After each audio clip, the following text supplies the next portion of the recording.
hope that you guys are having an awesome day, and I'm looking forward to this training. Cody, on you, buddy. So last couple months, we've been covering laws of combat. So we've been talking about cover and move, simple, decentralized command, and prioritize and execute. Now, those 4 principles, those are kind of the backbone of what we talk about. That's the foundation of us as leaders. And so I want you guys to think of the mindsets for victory. I want you to think of kind of a glacier. So you kind of have the water line. Above the water line, you have the iceberg that you can see. It's a visual representation. Those are the laws of combat. Those are the physical actions that we see other people doing as leaders. Below the waterline, what we don't tend to notice at first, so those are the mindsets for victory. Those are default aggressive, innovate and adapt. Those are the driving forces behind the laws of combat. So with that being said, we'll dive into default aggressive. Now, when I first came on board, late 2018, I heard Jocko and Leif talking about default aggressive, and this immediately registered with me because in the Marine Corps, we have similar terminology as the Navy. We didn't utilize default aggressive, but we utilized bias for action. And now bias for action, what that meant to me, what I was taught was to be aggressive in every single thing that we did. And I'm talking aggressive in the way you talk to people, in the way you do physical exercise, in the way you do tactics, the way you do training, aggressive in nature in everything that you do. And as a 21, 22-year-old Marine, I took that to heart. And even more so when I became a leader, I erred on the side of caution and I was overly aggressive, which was not the right move.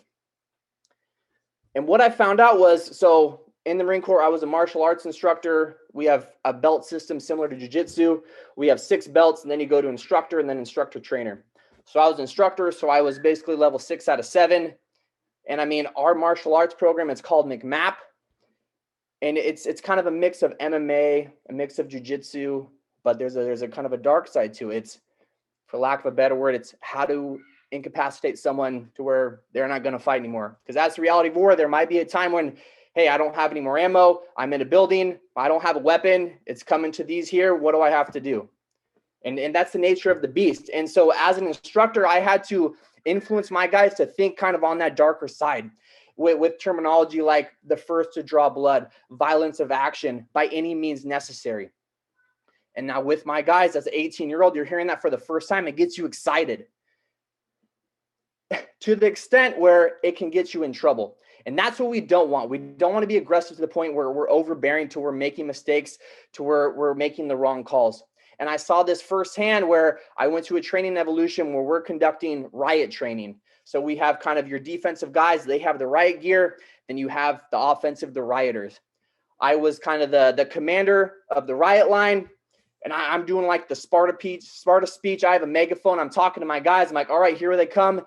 Get ready, using some profanity to kind of get my guys pumped up. And now keep in mind, the training that we've been doing, I'm emphasizing on aggressiveness, being the first one to draw blood. That's my terminology that I'm using on my guys. They're sending about 50 guys towards our riot line. There's 30 of us. One guy breaks through, being aggressive kicks in. We have kind of these foam batons because this is a training environment. It's Marine on Marine. Guy drops his baton, throws a haymaker, breaks the dude's jaw.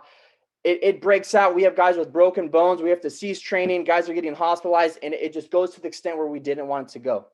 And that was my fault as a leader because I wanted my guys to be so aggressive that that's what they thought was okay. And so when talking about default aggressive, I don't want you to think in that route. Don't make the same mistakes that I did and think that that's okay. And to go hand in hand with that, we don't want to be aggressive towards people. And I know that can seem contradictory because as a leader, I want to make my guys do what I want them to do. But listen to how that sounds. I want to make my guys do what I want them to do. That's not the right mindset. And so we're not being aggressive to the fullest extent to we're hurting people. Excuse me. We're not being aggressive towards our people. But what we are being aggressive with is making things happen. It's solving problems. It's getting things done. It's being the go-to guy or girl that your boss can go to get the job done at hand. It's making things happen. It's moving fast. By moving fast, we're moving in a timely manner, whether it's tactics, whether it's training, we're getting things done. We're moving fast in everything that we do. We're seizing the initiative. We're catching the enemy off guard. We're getting the upper hand by being the first on scene, by being the first through the door, or whatever it may be. Taking the fight to the enemy. This is a big one. We want to be proactive rather than reactive. Now, I understand that there are some times where we need to be on the defensive. I mean, we have in the military, we have defensive positions where you're digging a fighting hole, a 6-foot hole, and you are in a static position in a defensive position holding terrain. There's a time and place for that. But what I would rather do, what I would bet anybody on my team would rather do, is be on the offensive, because you can make the calls, you can dictate what the enemy is doing by the way you move on the battlefield. So we have making things happen, we have moving fast, seizing the initiative, taking the fight to the enemy, and lastly, and most importantly for what you guys do, is mitigating risk. We're default aggressive in what we do, but we have to keep safety in the minds of how we are conducting ourselves. And so with that being said, default aggressive, how do we incorporate that into our culture? How do I get my guys, my girls, my team, my peers, my leadership to think about default aggressive so that everybody's on the same page? We have decentralized command, what we talked about last iteration. I let my team members take over the planning, the training, and they can be aggressive in that nature. They can make the calls on the battlefield. We have extreme ownership. I'm giving Chief Shy ownership of a plan that he can be aggressive in nature on solving that plan.